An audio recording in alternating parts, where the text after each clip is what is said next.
All right, welcome into NBA Today. George Sedano in here for Malika Andrews today, joined by our panel here, NBA reporter Dave McMenamin, Ramona Shelburne, and of course, NBA champ himself, the rookie on the set, Channing Frye. Welcome aboard. There he is. Thank you guys for having me. It's great to be here, Dave. Great. Always good to see you, Ramona.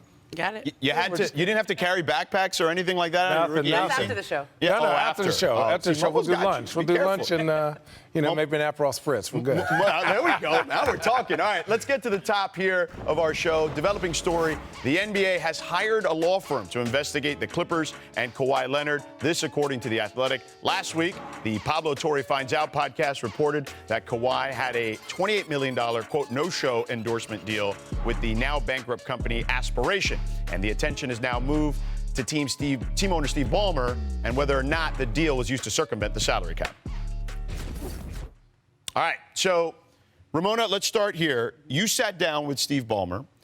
What is your biggest takeaway of everything that's transpired, and where are we right now? Well, Steve Ballmer mentioned in that interview that Aspiration had actually tried to bid on the naming rights of what became the Intuit Dome.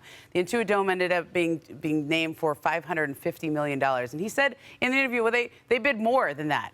Well, from what I understand from Clipper sources, they bid almost double that $550 million to name the Intuit Dome, and they were turned down because the Clippers wanted to go, this was Ballmer's explanation, they wanted to go with Intuit, which is a long-standing company. But that gives you an indication of the kind of money that this company was throwing around back in those days. Now, obviously, the NBA investigation will want to discover all of the documents that prove that, or Steve Ballmer said this is provably false. He referenced an email that he says from November of 2021 where he introduced Kawhi Leonard to this company at Aspiration's request. Well, they'll want to see that email and other emails. They'll want to see everyone's cell phones. And so we are at the beginning of a very, very long process.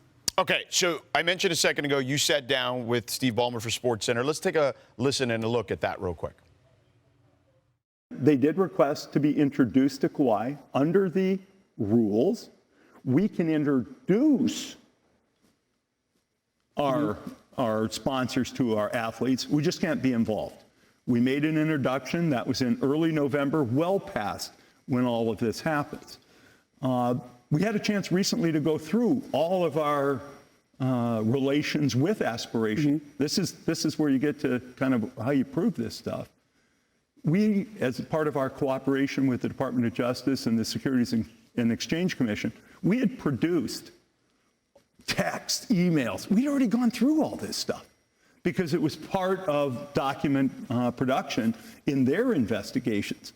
And we even found the email that makes the first introduction. It was early November. I won't remember the exact date. So where could any of this circumvention have happened? It didn't. It couldn't have. The introduction got made, and then they were off to the races on their own. We weren't involved. I eventually learned that they hadn't reached a deal. I have no idea what the deal was. When you signed Kawhi in 2019, the NBA had an investigation that his uncle, Dennis Robertson, asked for extra benefits, whether it be use of a plane, a house, guaranteed endorsement opportunities. And at the end of that investigation, you were cleared of wrongdoing, but they left open by saying if any new information comes to light, they would reopen that. So since 2019, has Dennis Robertson asked you for any other benefits that would be in violation of the league rules? They know the rules. They, meaning Kawhi and his representatives, including his uncle. We know the rules, and if anything's not clear, we remind ourselves what the rules are, and we make absolutely clear we're going to abide by those rules, and they understand them as well, and it's important for them to abide by them, which they have.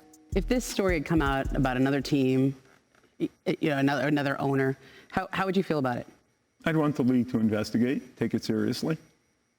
Like I said earlier, the salary cap circumvention rules are important to the league, and I'd want the league to investigate. And just so we're clear, you never directed anyone from Aspiration to do an endorsement deal with Kawhi Leonard?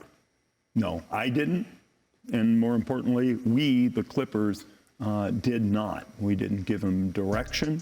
We made an introduction as is appropriate under the rules.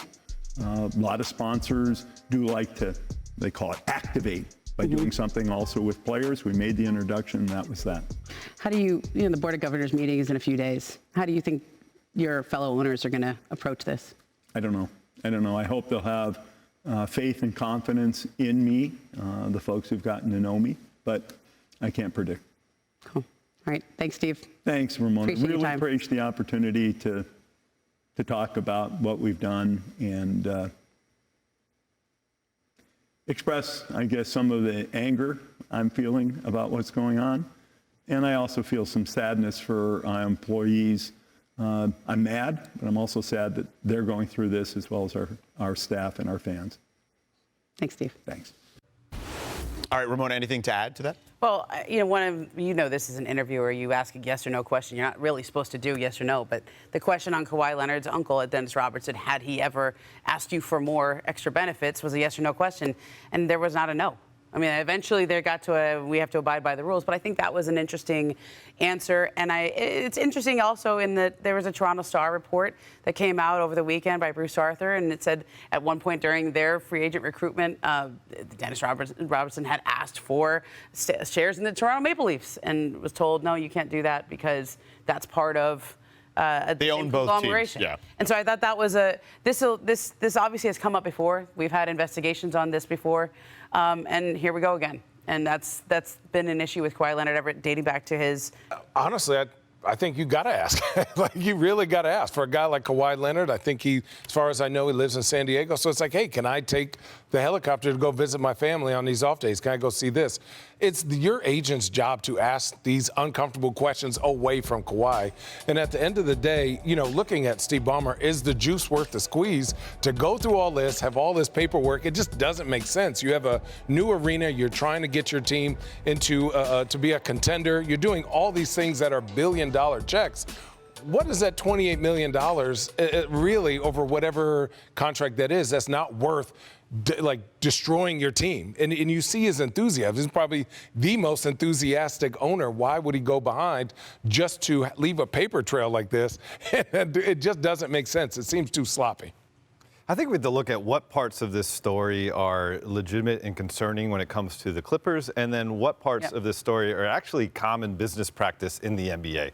Let's talk about, obviously, the Aspiration Company having a deal with the Clippers and then having a separate deal with Kawhi Leonard. Well, I can tell you that Crypto.com has a deal with the Sixers. Afterwards, they had a deal with Joel Embiid as the face of the investment.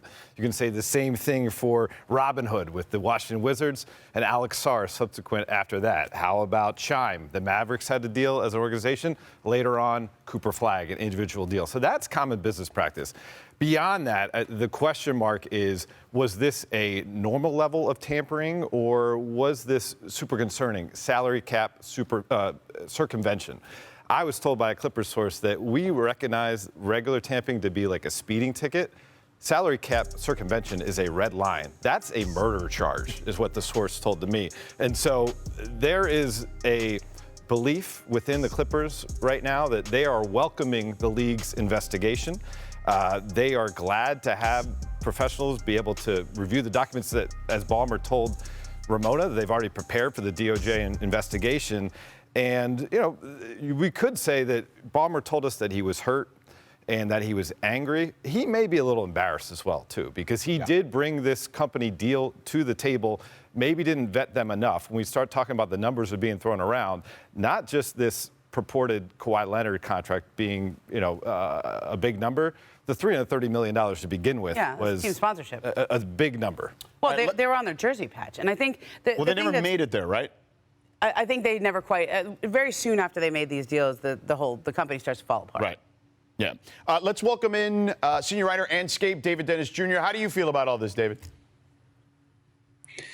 Look, this has the potential to be the biggest thing that Adam Silver's had to deal with probably since the bubble. When you think about all the moving parts that you have going on here, you already have a court of public opinion based on, after watching Pablo Torre's investigation, who believes that there was something that happened untoward either with Ballmer or the Clippers or Kawhi or Uncle Dennis. You have a governor's meeting coming up where you have owners who are going to be asking questions about, is the guy the 1% of the 1%? And Steve Ballmer, did he do something to circumvent the rules? They're going to have a lot of those questions. And then on the other hand, on the other side of this, you got Ballmer himself, who has endless resources, who is going to demand that there be actual substantial, not circumstantial evidence in order to do something about this, because he's going to fight, as we saw with that interview with Ramona. And so this is all centered around, let's not forget, Intuit Arena, the place that's hosting an all-star game. So there's so many moving parts and so many things that you have to get right and needles that you have to thread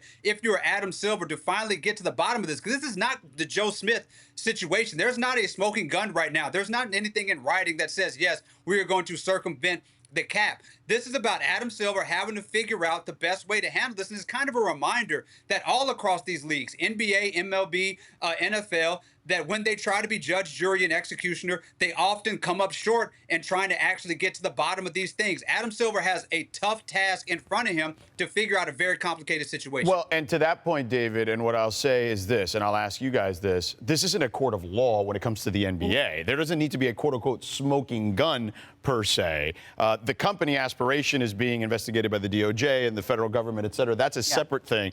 But Adam Silver doesn't need that. They're launching their own investigation at the moment, and there doesn't need to be the quote-unquote smoking gun. So how does this potentially play out? Well, I'll tell you this. I remember from the last Clipper ownership scandal, which was the Donald Sterling scandal. Right. Somebody had told me, the only person who can hold other owners accountable are owners. Right. And that is Adam Silver's boss are the owners. And I think that board of governors meeting will be very interesting in New York. I've talked to a couple owners since the story came out last week on Pablo's podcast, and then since the interview that we did on Thursday night. And people are just they want to know more. Obviously, I mean, Steve Ballmer even said if it was another team or another owner, I would want to know more. But I think a lot of this will come down to how much do the other owners push on this? How upset are they about it? Well, I would guess that there would be some that are pretty interested, to Ramona's point, Dave, no? Yeah, I mean, listen, we know that there's no love lost between the Lakers and the Clippers, and that'll be interesting to see how they voice their opinion in these things. And obviously, we saw so far, though, the minority owner now and for the Mavericks, and Mark Cuban, he went on the record with Pablo Torre, and he took Team Ballmer, as he put it. So although, if you listen to that podcast, that tune changed a tiny bit, too. Yeah. So, look, we'll put a pin in it for now because obviously there's still a lot of things going on here and an investigation that will take place. But let's get to something more celebratory. The Hoops World convened in Springfield, Massachusetts this weekend, and a huge congrats to all those inducted into the Naismith Basketball Hall of Fame. The night was headlined by brand new Hall of Famers Dwight Howard, Sylvia Fowles, Maya Moore, and Sue Bird, Carmelo Anthony, of course, as well. Lots more of them coming up. But one of our own, Adrian Wojnarowski, Woj, was honored with the Kurt Gowdy Award, former colleague here at ESPN, and now the GM of the Bonnies, St. Bonaventure. Listen, we love Woj. Woj is the GOAT, incredible teammate. Just so proud of him in this moment.